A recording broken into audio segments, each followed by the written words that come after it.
कहानी की शुरुआत एक सुनसान जगह पर जाती दो गाड़ियों से होती है। एक गाड़ी में पति पत्नी मार्कस और अनीटा हैं, तो दूसरी में समांथा और जो हैं। दोनों गाड़ियां एक घर के सामने आकर रुकती हैं, जहां से एक लड़की जिसका नाम मैकेंजी है उनका स्वागत करती है। मैकेंजी समांथा और अनीटा को अंदर ले जाना चाहती है, जबकि मार्कस और जो गाड़ियों से सामान निकालते हैं। घर के अंदर अनीता को ह्यूगो मिलता है, जिससे मिलकर वो खुश हो जाती है। इसके बाद सभी अपने अपने कमरों में जाकर सामान रखते हैं। अनीता अपने कमरे से खुश नहीं है, लेकिन मार्कस उसे समझाता है कि वो एडजस्ट कर लें। फिर सभी एक साथ बैठकर बातें करने लगते हैं। मैकेंजी उनकी बातें सुनते हुए एक ड्राइंग बनाती है और बताती है कि वह एक नॉवल लिख रही है, जिसका नाम जंपिंग शिप है। अनीता सबके कहने पर मैकेंजी को एक सोफे पर लिटाकर उसे सम्मोहित करने की कोशिश करती है। उसके तरीकों को देखकर सभी हंसते हैं। इसके बाद ह्यूगो सभी को क्रिसमस गिफ्ट्स देता है। जब लोग उन्हें खोलते हैं तो उनमें अंडरगारमेंट्स निकलते हैं। ह्यूगो कहता है, ये कोई आम अंडरवियर नहीं, ये वाई हाइड ब्रांड के हैं। फिर वे सब मिलकर क्रिसमस पार्टी मनाते हैं। रात को जब सभी सो रहे होते हैं तो ह्यूगो शराब के नशे में घर से बाहर निकल जाता है और वहां कुछ डरावना देखकर डर जाता है। सुबह सब उठते हैं तो एक बूढ़ा आदमी वहां आता है, जो मैकेंजी के पिता को जानता था। वह मैकेंजी से कुछ बातें करके चला जाता है। अनीता पूछती है कि क्या ह्यूगो चला गया, तो मैकेंजी जवाब देती है कि हाँ, वह चला गया। अनीता के यह पूछने पर कि वह अपना सामान क्यों छोड़ गया, मैकेंजी और बाकी सभी हैरान रह जाते हैं। जो, सैम और मैकेंजी ह्यूगो को ढूंढने घर के बाहर जाते हैं, लेकिन उसे कहीं नहीं पाते। इधर अनीता और मार्कस अपनी गाड़ी से वापस जा रहे होते हैं कि अचानक रास्ते में उनकी गाड़ी खराब हो जाती है और उन्हें घर लौटना पड़ता है। वापस आकर जो देखती है कि ह्यूगो के कपड़े बिखरे हुए थे, जिससे सबको लगता है कि ह्यूगो उनके साथ खेल रहा है। वे फिर से ह्यूगो को ढूंढने की कोशिश करते हैं, मगर वह नहीं मिलता। तभी मैकेंजी सबको बताती है कि उसकी बड़ी बहन भी इसी तरह इसी घर से गायब हो गई थी और कभी नहीं मिली। उसकी गायबी के बाद उनकी माँ एक जिंदा लाश बन गई थी और दिन भर खिड़की से बाहर देखा करती थी। मैकेंजी आगे बताती है कि इसके 2 महीने बाद उसके पिता भी मर जाते हैं। उसने इसी घर में क्रिसमस पार्टी इसलिए रखी थी ताकि रहस्य का पता चल सके। अनीता फिर से मैकेंजी को हिप्नोटाइज करने की कोशिश करती है। हिप्नोटाइज स्टेट में मैकेंजी देखती है कि वो और उसकी बहन खेल रहे थे, जब उसकी बहन एक पत्थर के पीछे चली गई और कभी वापस नहीं आई। अचानक बाहर कार के हॉर्न की आवाज आती है। सब बाहर देखते हैं, लेकिन कोई नहीं दिखता। मार्कस और जो लकड़ियां लेने बाहर जाते हैं, जहां उन्हें ह्यूगो की लाश दिखाई देती है। वे घर आकर यह बात सबको बताते हैं, जिससे सभी डर जाते हैं। मार्कस और जो लाश को किचन में रख देते हैं, तभी उनकी गाड़ियां और फोन काम करना बंद कर देते हैं। मार्कस कहता है कि अब उन्हें इसी घर में सुबह होने का इंतजार करना होगा या फिर पैदल ही किसी विलेज की तरफ जाना होगा। सभी घर पर रुकने को मान जाते हैं। मार्कस जो से उसकी गन मांगता है, पर वो मना कर देती है। मैकेंजी अपने कमरे में जाती है, जहां उसे ह्यूगो दिखाई देता है। वह कहता है कि सब लोग उसके साथ एक गेम खेल रहे हैं।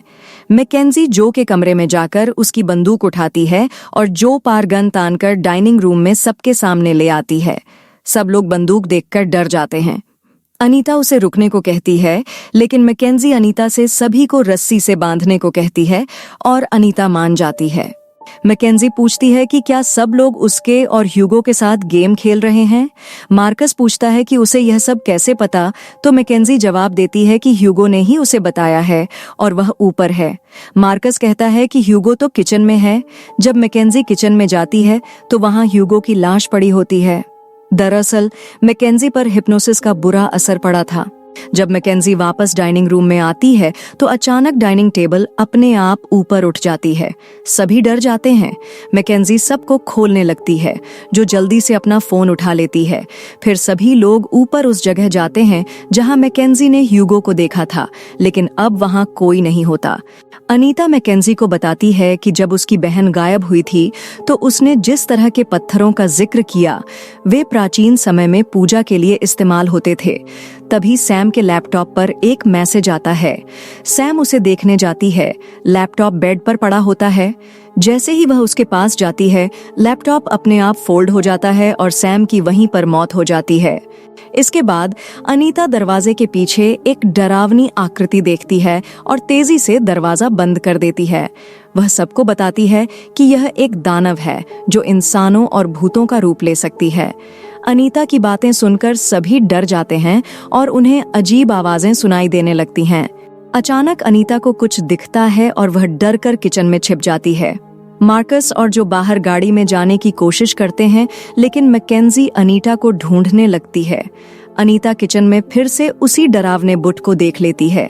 जब मार्कस वहां आता है तो उसे अनीता की लाश मिलती है। मैकेंजी घर के स्टोर रूम में जाती है जहां उसे उसकी बहन डेजी मिलती है।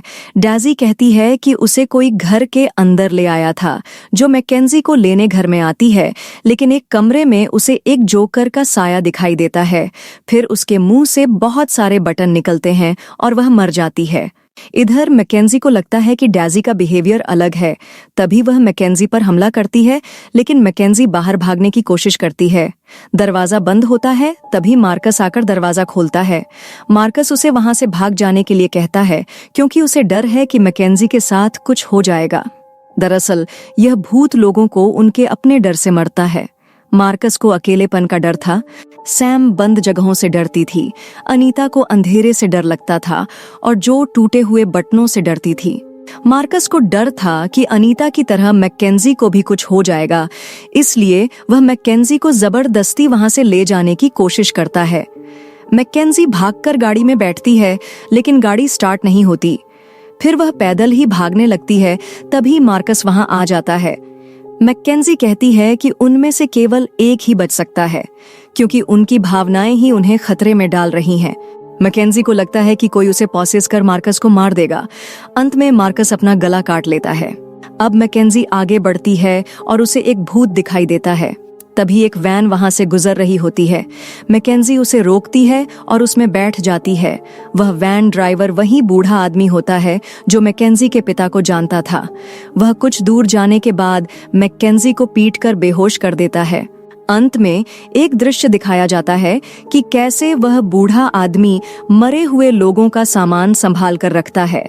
जब मैकेंजी को होश आता है तो वह खुद को एक बक्से में बंद पाती है।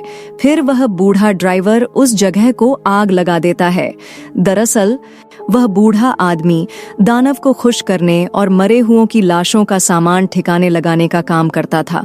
एक तरह से कह सकते हैं कि वह उस दानव की पूजा करता था। मूवी यहाँ पर खत्म हो जाती है।